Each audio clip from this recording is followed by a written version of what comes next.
ബഹുമാനപ്പെട്ട ഇന്ത്യയുടെ വാക്കുകൾ ശ്രമിക്കാം. വേദിയിലും സദസ്സിലുമുള്ള ബഹുമാന്യരെ, പ്രിയമുള്ള സഹോദരങ്ങളെ, സുഹൃത്തുക്കളെ, ബഹുമാനപ്പെട്ട അധ്യക്ഷൻ ശ്രീ രാജേന്ദ്ര പ്രസാദ് സാർ സൂചിപ്പിച്ചതുപോലെ നിശ്ചിത സമയത്തിന് 1.25 മണിക്കൂർ വൈകിയാണ് ഞങ്ങളിവിടെ എത്തിച്ചേർന്നത് എന്നുള്ളത് കൊണ്ട് തന്നെ ഒരു ദീർഘമായ പ്രസംഗത്തിന് ഞാൻ ഈ അവസരം മുതിരുന്നില്ല. സത്യത്തിൽ ഒരു ഗവേഷക വിദ്യാർത്ഥിയുടെ യാത്രാനുഭവം കാലടി സർവകലാശാലയിൽ നിന്ന് സഹപാഠികളോടൊപ്പം സഹപ്രവർത്തകരോടൊപ്പം കാശ്മീർ വരെയുള്ള യാത്ര, ആ യാത്രാനുഭവം വളരെ ഭംഗിയായി വായനക്കാർക്ക് അനുഭവിക്കാൻ പര്യാപ്തമായ നിലയിൽ സാഹിത്യാത്മക ഭാഷയിൽ വിശദീകരിച്ചിട്ടുള്ള, രചിച്ചിട്ടുള്ള, എഴുതിയിട്ടുള്ള ഒരു ഗ്രന്ഥമാണ് മഞ്ഞുരുകും മാമലകളോട് മിഴികൾ മിണ്ടാറുണ്ടോ എന്ന ഒരു ചോദ്യത്തോടു കൂടിയിട്ടുള്ള ഈ പുതിയ സഞ്ചാര സാഹിത്യകൃതി. ഇതെന്നോട് വായിച്ച് അഭിപ്രായം എഴുതണമെന്ന് ആവശ്യപ്പെട്ടതിന്റെ അടിസ്ഥാനത്തിൽ എന്റെ സന്ദേശമായി നൽകിയിട്ടുള്ള കുറിപ്പിൽ പ്രധാന വാചകം തന്നെ പുസ്തകത്തിന്റെ അവസാന പുറം പേജിൽ രേഖപ്പെടുത്തിയിട്ടുണ്ട്. കാശ്മീരിൽ എത്തുവാനും നേരിൽ കാണുവാനും അനുഭവിക്കാനുമുള്ള ആഗ്രഹത്തെ ത്രസിപ്പിക്കുന്നതാണ്, പ്രചോദിപ്പിക്കുന്നതാണ് ജോർജ് മാത്യൂസിന്റെ മഞ്ഞുരുകും മാമലകളോട് വഴികൾ മിണ്ടാറുണ്ടോ എന്ന യാത്രാ വിവരണം അല്ലെങ്കിൽ സഞ്ചാര സാഹിത്യം. പലതവണ കാശ്മീരിൽ പോകാൻ അവസരം ലഭിച്ചിട്ടുള്ള ഒരാളെന്ന നിലയിൽ എനിക്ക് കണ്ട കാഴ്ചകൾ വീണ്ടും കാണാൻ അല്ലെങ്കിൽ അനുഭവിക്കാൻ അവസരമുണ്ടായി എന്നുള്ളതാണ് വായനാനുഭവത്തിലൂടെ ഈ പുസ്തകത്തെ കുറിച്ച് വിലയിരുത്തിക്കൊണ്ട് അഭിപ്രായം പറയാൻ ഞാൻ ആഗ്രഹിക്കുന്നു. നമുക്കറിയാം, സഞ്ചാര സാഹിത്യം എന്നുള്ളത് തന്നെ വളരെ കാലങ്ങൾക്ക് ശേഷം കേരളത്തിൽ അല്ലെങ്കിൽ മലയാള സാഹിത്യത്തിൽ രൂപപ്പെട്ടിട്ടുള്ള ഒരു സാഹിത്യ ശാഖയാണ്. ആ ഒരു സഞ്ചാര സാഹിത്യ ശാഖയിൽ ഒരു തുടക്കം കുറിക്കുകയാണ് ഗവേഷക വിദ്യാർത്ഥിയായിട്ടുള്ള ജോർജ് മാത്യൂസ്. ഞാൻ മനസ്സിലാക്കുന്നത് ശരിയെങ്കിൽ ഇതിന്റെ ആദ്യത്തെ 3 അധ്യായങ്ങൾ കാലടിയിൽ നിന്നും കാശ്മീർ വരെയുള്ള ഹിമസാഗർ എക്സ്പ്രസിലെ യാത്രയെ കുറിച്ചുള്ള തന്റെ അനുഭവങ്ങൾ, അവിടെ രൂപപ്പെട്ട സൗഹൃദങ്ങൾ, യാത്രയിൽ ഉടനീളം ഉണ്ടായിട്ടുള്ള ഒട്ടനവധി സംഭവവികാസങ്ങൾ വിശദീകരിക്കുന്നതാണ് 3 അധ്യായം എന്നുണ്ടെങ്കിൽ, അവശേഷിക്കുന്ന 6 അധ്യായം എന്ന് പറയുന്നത് കാശ്മീരിലെ യാത്രയും യാത്രയുടെ അനുഭവങ്ങളും അല്ലെങ്കിൽ കാശ്മീരിന്റെ പ്രകൃതിരമണീയമായിട്ടുള്ള ഭംഗി ആസ്വദിച്ചുകൊണ്ടുള്ള അനുഭവ സാക്ഷ്യമാണ് അവശേഷിക്കുന്ന 6 അധ്യായങ്ങൾ. ഒരു ലഘു കൃതിയാണെങ്കിൽ പോലും അതിന്റെ ഏറ്റവും വലിയ പ്രത്യേകതയായി ഞാൻ ചൂണ്ടിക്കാണിക്കാൻ ആഗ്രഹിക്കുന്നത് ലളിതവും ഹൃദ്യവുമായ ഭാഷാഖ്യാനത്തിലൂടെയാണ് സത്യത്തിൽ ഈ കൃതി രചിക്കപ്പെട്ടിട്ടുള്ളത് എന്ന് തന്നെയാണ്. നമുക്കറിയാം, ഏറ്റവും വലിയ സ്വർഗം എന്ന് വിശേഷിപ്പിക്കപ്പെടുന്ന, ഭൂമിയിലെ സ്വർഗം എന്ന് വിശേഷിപ്പിക്കപ്പെടുന്ന കാശ്മീരിനെ കുറിച്ച് ധാരാളം കൃതികൾ, സഞ്ചാര സാഹിത്യ കൃതികൾ ഉണ്ടായിട്ടുണ്ട്. നിരവധി യാത്രാനുഭവങ്ങളും അതുമായി ബന്ധപ്പെട്ടുണ്ടായിട്ടുണ്ട്. അപ്പൊ അത്തരം നിരവധി പേരുടെ വായന, നിരവധി പേരുടെ യാത്രാനുഭവങ്ങൾ കൃതികളായി പ്രസിദ്ധീകരിക്കപ്പെട്ടിട്ടുള്ള ഒരു മേഖലയിൽ ജോർജ് മാത്യൂസ് എന്ന് പറയുന്ന ഒരു ഗവേഷക വിദ്യാർത്ഥി സഹപ്രവർത്തകരോടൊപ്പം, കൂട്ടുകാരോടൊപ്പം കാശ്മീരിലേക്ക് യാത്ര ചെയ്തുണ്ടായ അനുഭവങ്ങൾ ഒരു പുസ്തകമായി, യാത്രാ വിവരണ ഗ്രന്ഥമായി പ്രസിദ്ധീകരിക്കുമ്പോൾ നല്ല ബുദ്ധിമുട്ടാണ്. കാരണം എസ്.കെ. പൊറ്റക്കാടിനെ പോലെയുള്ള ഏറ്റവും പ്രമുഖരായിട്ടുള്ള മലയാള സാഹിത്യത്തിലെ സഞ്ചാര സാഹിത്യ രംഗത്ത് അതുല്യ പ്രതിഭ എന്ന് വിശേഷിപ്പിക്കാൻ കഴിയുന്ന എസ്.കെ. പൊറ്റക്കാടിനെ പോലെയുള്ള പ്രഗത്ഭരായിട്ടുള്ള സാഹിത്യകാരന്മാർ ഈ പ്രദേശങ്ങൾ, ഇന്ത്യയുടെ വിവിധ പ്രദേശങ്ങളെ സംബന്ധിച്ച്, കാശ്മീർ താഴ്വരയെ സംബന്ധിച്ചൊക്കെ വളരെ ഭംഗിയായി വിശദീകരിച്ചിട്ടുണ്ട്. നമുക്ക് ജീവിതാനുഭവം ഉണ്ടാകുന്നത് പോലെ തന്നെ അതെല്ലാം പ്രതിപാദിച്ചിട്ടുള്ളതാണ്. അപ്പൊ ആ രംഗത്താണ് ഒരു വിദ്യാർത്ഥി, ഗവേഷക വിദ്യാർത്ഥി ഇത്തരത്തിലൊരു കൃതിയുമായി രംഗത്ത് വരുന്നത്.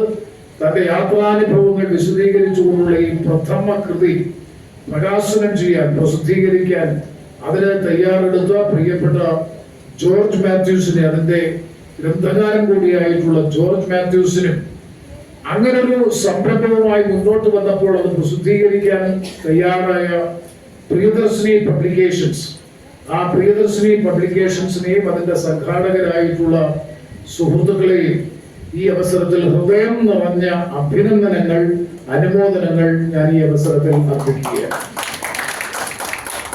നമുക്കറിയാം, കാശ്മീർ എന്നും സ്വാതന്ത്ര്യലബ്ധിക്ക് മുമ്പും സ്വാതന്ത്ര്യാനന്തര ഭാരതത്തിലും ഏറ്റവും കൂടുതൽ ചർച്ച ചെയ്യപ്പെട്ടുകൊണ്ടിരിക്കുന്ന, സാർവദേശീയ തലത്തിൽ പോലും ചർച്ച ചെയ്യപ്പെട്ടുകൊണ്ടിരിക്കുന്ന ഒരു ഭൂമികയാണ്.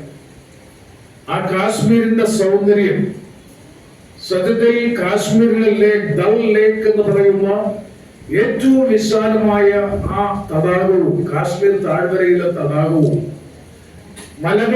മഞ്ഞുമലകളാൽ ചുറ്റപ്പെട്ട് കിടക്കുന്ന ആ തടാകവും, അതുപോലെ തന്നെ കാശ്മീരിന്റെ താഴ്വരയിലുള്ള പ്രധാനപ്പെട്ട മുഗൾ ഗാർഡൻസ് ഉൾപ്പെടെയുള്ള Nishad gardens, Mughal gardens, tulip garden തുടങ്ങിയിട്ടുള്ള ഏഷ്യയിലെ തന്നെ ഏറ്റവും മനോഹരമായിട്ടുള്ള ഉദ്യാനങ്ങൾ കൊണ്ട് നിറഞ്ഞിട്ടുള്ള കാശ്മീർ താഴ്വര. ആ കാശ്മീർ താഴ്വരയിൽ പോകാനുള്ള അവസരം, സാർ നേരത്തെ സൂചിപ്പിച്ചു, പോകാൻ കഴിഞ്ഞിട്ടില്ല, തീർച്ചയായിട്ടും പോകണം. അത് ജീവിതത്തിൽ ഒരു അനുഭവം തന്നെയാണ്, ഒരു സംശയവും വേണ്ട. ആ അനുഭവം വായനക്കാരുമായി പങ്കുവെക്കാൻ ഈ ചെറുകൃതിയിലൂടെ കഴിയുന്നു എന്നുള്ളത് എത്രമാത്രം അഭിനന്ദിച്ചാലും മതിയാകില്ല. ഞാൻ അതിന്റെ വർണ്ണഭംഗി ആ രൂപത്തിൽ സാഹിത്യാത്മകമായ ശൈലിയിലൂടെ ആവിഷ്കരിക്കാൻ കഴിയുന്ന ഒരു സാഹിത്യകാരനോ എഴുത്തുകാരനോ അല്ലാത്തതുകൊണ്ട് ഞാൻ ആ സാഹസത്തിന് ഈ അവസരം മുതലുകയാണ്. അവിടുത്തെ വിവിധ പ്രദേശങ്ങളെ സംബന്ധിച്ച് ഗുൽബർഗ് എന്ന് പറയുന്ന പ്രദേശം എപ്പോഴും, പ്രത്യേകിച്ചും ഈ സമയത്തൊക്കെ മിക്കവാറും മഞ്ഞ് വീഴ്ച ആരംഭിച്ചിട്ടുള്ള ഒരു സീസണാണ്. അപ്പൊ അത്തരത്തിലുള്ള പ്രദേശം ഏറ്റവും കൂടുതൽ ആൾട്ടിറ്റ്യൂഡുള്ള പ്രദേശമാണ്. അവിടെ ഏറ്റവും ഒരു വലിയൊരു അനുഭവം അത് പങ്കുവെക്കാൻ ജോർജ് മാത്യൂസിന് അവസരം ഉണ്ടായിട്ടുണ്ടോ എന്ന് എനിക്കറിയില്ല. നമ്മുടെ അതിർത്തി പ്രദേശങ്ങളിൽ താമസിക്കുന്ന സൈനികരെ സംബന്ധിച്ചിടത്തോളമാണ് -30, -40 ഡിഗ്രി സെൽഷ്യസ് തണുപ്പുള്ള ആഹാര പദാർത്ഥങ്ങൾ പോലും ക്യാപ്സ്യൂളുകളായി മാത്രം കഴിക്കുന്ന, പ്രത്യേക സുരക്ഷാ കവചങ്ങളോടുകൂടി നമ്മുടെ ഈ വൈറ്റ് ബോക്സിൽ കഴിയുന്ന അവരുടെ ജീവിതവും ഈ കാശ്മീരിന്റെ അല്ലെങ്കിൽ നമ്മുടെ രാജ്യത്തിന്റെ അതിർത്തികൾ സംരക്ഷിക്കുന്ന സൈനിക സമൂഹവും ഈ അവസരത്തിൽ പ്രത്യേകം സ്മരിക്കപ്പെടേണ്ടതാണ്. അപ്പൊ അത്തരത്തിലുള്ള ഒരുപാട് സവിശേഷതകളുള്ള, എന്നും രാജ്യത്തിനകത്തും രാജ്യാന്തര രംഗത്തും ചർച്ച ചെയ്യപ്പെട്ടുകൊണ്ടിരിക്കുന്ന കാശ്മീരിന്റെ സൗന്ദര്യം, മനോഹാരിത നിരവധി ടൂറിസ്റ്റുകളെ ആകർഷിക്കാൻ കഴിയുന്ന നിലയിൽ അത് നിലനിർത്തി മുന്നോട്ട് പോകാൻ കഴിയണമെന്നുള്ളതാണ് ഈ അവസരത്തിൽ പ്രത്യേകമായി സൂചിപ്പിക്കാൻ ഞാൻ ആഗ്രഹിക്കുന്നത്. നമുക്കറിയാം, ഇതില് അവതാരിക എഴുതിയിട്ടുള്ളത് ശ്രീ സുനിൽ പി ഇളയിടമാണ്.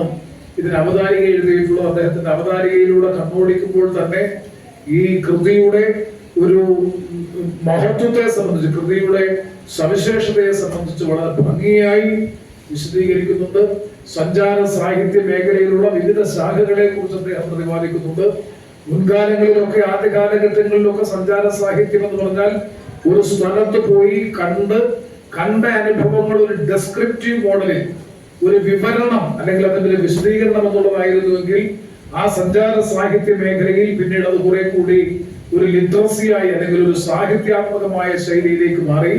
അത് പിന്നെ ഒരു നാടിന്റെ ചരിത്രവും സംസ്കാരവും, നമ്മുടെ MP വീരേന്ദ്രകുമാർ സാറിന്റെ ഏറ്റവും പ്രധാനപ്പെട്ട പുസ്തകം, സത്യത്തിൽ അത് എനിക്കിപ്പോഴും ഓർമ്മയുണ്ട്. ഞാൻ വായിക്കാൻ എടുത്തിട്ട് അവസാനം വരെ വായിച്ചു തീർത്തതിനു ശേഷമാണ് ആ പുസ്തകം താരവച്ചത്. ഹൈമവത ഭൂമിയിൽ എന്ന പുസ്തകം. അതെന്ന് പറഞ്ഞാൽ ശരിക്കും ഒരു അദ്ദേഹം കടന്നു പോകുന്ന യാത്രാനുഭവം, ഹിമാലയൻ സാനുക്കളിലുള്ള നമ്മുടെ ആർഷഭാരത സംസ്കാരം, അതിന്റെ ചരിത്രം, അതിന്റെ സവിശേഷത, അവിടുത്തെ ജനങ്ങളുടെ ജീവിത രീതി, അതും യാത്രാനുഭവം. അതാണ് ഇപ്പോഴത്തെ ലേറ്റസ്റ്റ് സഞ്ചാര സാഹിത്യ കൃതി എന്ന് പറയുന്നത്. ഒരു നാട്ടിൽ ചെന്നാൽ അവിടെ ഉള്ള അനുഭവങ്ങൾ വായനക്കാരുമായി പങ്കുവെക്കുക എന്നതിനപ്പുറത്ത് ആ നാടിന്റെ ചരിത്രം, ആ നാടിന്റെ സംസ്കാരം, ആ നാടിന്റെ പൈതൃകം അത് ഗവേഷണ കൗതുകത്തോടുകൂടി കണ്ടെത്തി അതും യാത്രാനുഭവവുമായി ചേർത്ത് വെച്ചുകൊണ്ടാണ് ആധുനിക മലയാള സാഹിത്യത്തിൽ അല്ലെങ്കിൽ ആധുനിക സാഹിത്യത്തിലുള്ള സഞ്ചാര സാഹിത്യത്തെ സംബന്ധിച്ചുള്ള പുതിയ കാഴ്ചപ്പാട് ആ കാഴ്ചപ്പാടിന് അനുരോധമാകുന്ന നിലയിലേക്ക് ഈ കൃതി വന്നിട്ടില്ല എന്നുള്ളത് എനിക്കറിയാം.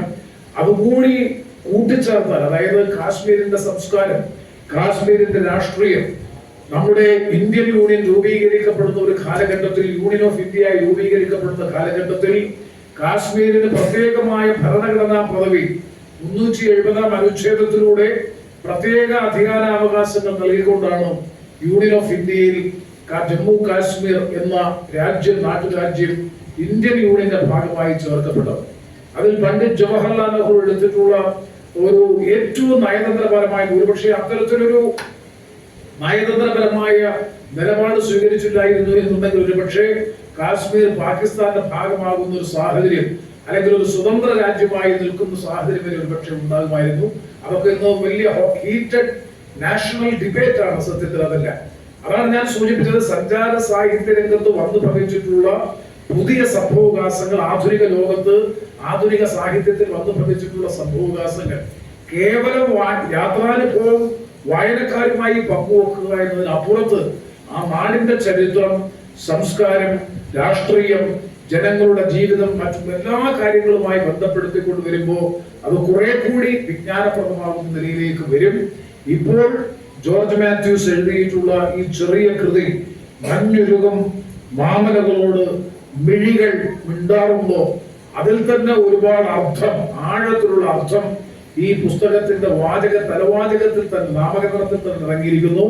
അപ്പോ ഇപ്പോൾ ആരംഭിച്ച അദ്ദേഹത്തിന്റെ ഈ തുടക്കം, ഞാൻ നേരത്തെ സൂചിപ്പിച്ചതുപോലെ അതത് പ്രദേശത്തിന്റെ സംസ്കാരവും ചരിത്രവും സമകാലിക സംഭവങ്ങളുമായിട്ടും ഒക്കെ ബന്ധപ്പെടുത്തിക്കൊണ്ട് കൂടുതൽ എഴുത്തിന്റെ ലോകത്തേക്ക് കടന്നു വരാനുള്ള ഏറ്റവും നല്ല പ്രചോദനമായി ഈ കൃതിയുടെ പ്രകാശനം, ഇതിന്റെ പ്രസിദ്ധീകരണം മാറിത്തീരട്ടെ എന്ന് ആത്മാർത്ഥമായി ഈ അവസരത്തിൽ ആഗ്രഹിച്ചുകൊണ്ട്, ആശംസിച്ചുകൊണ്ട്, ഞാൻ നേരത്തെ സൂചിപ്പിച്ചതുപോലെ ഈ ചടങ്ങിൽ എത്തിച്ചേരാൻ വൈകിയതിലുള്ള ഖേദം ഈ സംഘാടകരായിട്ടുള്ള സുഹൃത്തുക്കളെ പ്രത്യേകമായി അറിയിച്ചുകൊണ്ട്, ഈ പുസ്തകം പ്രസിദ്ധീകരിച്ചിട്ടുള്ളത് ഞാൻ നേരത്തെ സൂചിപ്പിച്ചു പ്രിയദർശിനി പബ്ലിക്കേഷൻസ് ആണ്.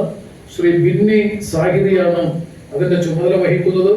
ഈ പുസ്തകത്തെ പരിചയപ്പെടുത്തിക്കൊണ്ട് എനിക്ക് നിങ്ങളോട് സംസാരിച്ച ശ്രീ എം സുജയ്, അതുപോലെ DCCയുടെ പ്രസിഡന്റ് ശ്രീ പി രാജേന്ദ്ര പ്രസാദ്, YMCയുടെ അഖിലേന്ത്യാ മുൻ നിർവാഹക സമിതി അംഗം KO രാജുകുട്ടി, അതുപോലെ തന്നെ ഈ പുസ്തകം ഏറ്റുവാങ്ങുന്നത് മലയാള മനോരമയുടെ സീനിയർ സ്പെഷ്യൽ കറസ്പോണ്ടന്റ്, ഇന്ന് കേരളത്തിലെ മാധ്യമ രംഗത്ത് അതുപോലെ തന്നെ എഴുത്തിന്റെ ലോകത്തൊക്കെ നിസ്തുലമായ സംഭാവനകൾ നൽകുന്ന വ്യക്തി കൂടിയായിട്ടുള്ള പ്രിയപ്പെട്ട ശ്രീ ജയചന്ദ്രൻ നിലങ്കത്താണ്.